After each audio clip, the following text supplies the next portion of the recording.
I'm Janie. I'm a compulsive overeater and recovered bulimic. I was a bulimic for a very long time of my life, 25 years, and I've been free of that for about 19 years. But yes, compulsive overeating, that was my thing. So I'm sharing about step 5, and that is admitted to God, to ourselves, and to another human being the exact nature of our wrongs. And the spiritual principle of this step is integrity. For much of our lives, we felt isolated from other people. No matter how we acted, deep down, we felt alone and apart.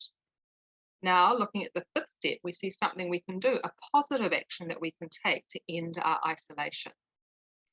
Step 5 and its role in helping us find God. 1, in my case, powerlessness. This idea can trip us up. If we don't have a good foundation in steps 1, 2, 3, and 4, it's a waste of time for me to try and do step 5. In the AA Big Book on page 24, I'm just going to quote here, we are unable at certain times to bring into our own consciousness with sufficient force the memory of the suffering and humiliation of even a week or a month ago. We are without defense against that first drink, first compulsive bite in my case. And in page 8, Bill W. states, no words can tell of the loneliness and despair I found in that bitter morass of self-pity. Quicksand stretched out in all directions. I had met my match. I had been overwhelmed. Alcohol, in my case, food, was my master. The solution.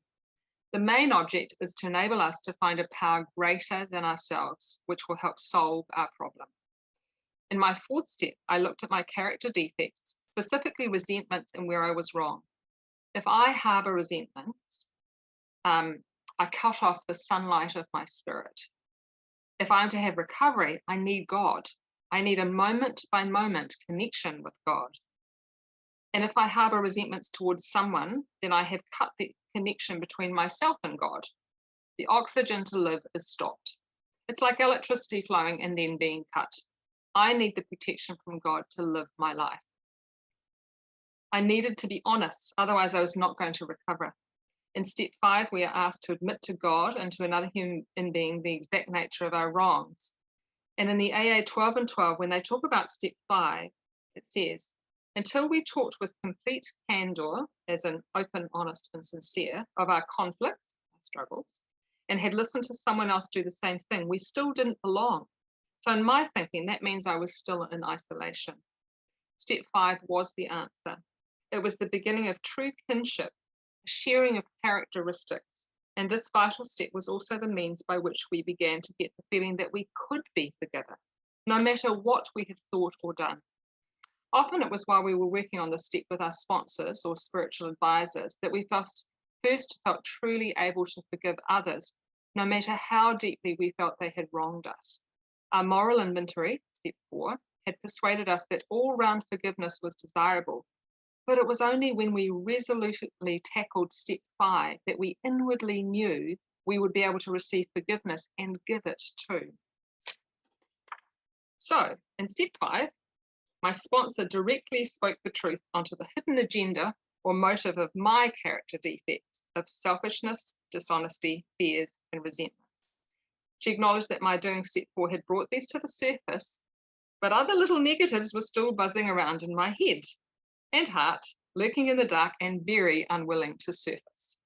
They were hidden underneath my main character defects, completely blocked from the light of the sunlight of the spirit. And my sponsor shared that step 5 needed to include a detailed list of my shortcomings. These things I far preferred to keep well hidden. For example, jealousy and impatience. They needed to be exposed, not just to her, but to God. Now, in my case, I had a faith from my mid-20s, I'm nearly 60 now, and food was my dirty little secret. So, I was hiding that from God, but all the while I was suspecting that God knew about it, but I chose to be delusional about that, he can't really see what's going on. And the big book tells me that God could and would help me if sought. By allowing God to see into those secrets and dark places and shine a light on them, and for me to admit them and hand them over, I began to have a spiritual experience with the understanding that God was about to remove the very things that blocked me from seeing and acting on the truth in the food.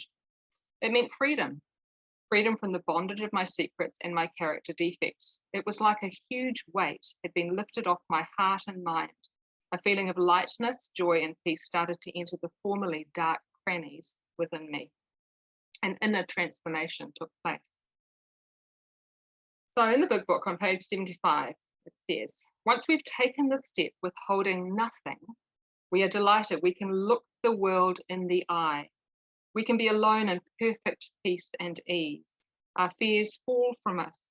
We begin to feel the nearness of our Creator. We may have had certain spiritual beliefs, but now we begin to have a spiritual experience. The feeling that the drink, or food in my case, problem has disappeared will often come strongly. We feel we're on the broad highway walking hand in hand with the spirit of the universe. And returning home, we find a place where we can be quiet for an hour, carefully reviewing what we've done. We thank God from the bottom of our heart, and we know that we know Him better. So 2 minutes left. Thank you. So basically, it comes to the promises, the 5th step promises. So that's page 75 of the alcoholic, the big book. I'm getting nervous. It tells us that we now begin to have a spiritual experience. Well, the realization that God is soon to remove the very things that blocked me from seeing and acting on the truth in food indeed speaks to a radical inner transformation. And the 5th step prayer, in admitting my wrongs to another person and you, assure me and be with me in this step. For without this step, I cannot progress in my recovery. With your help, I can do this, and I do it. And that's 7 minutes. There's lots more I could say, but I'm going to stop there. Thank you.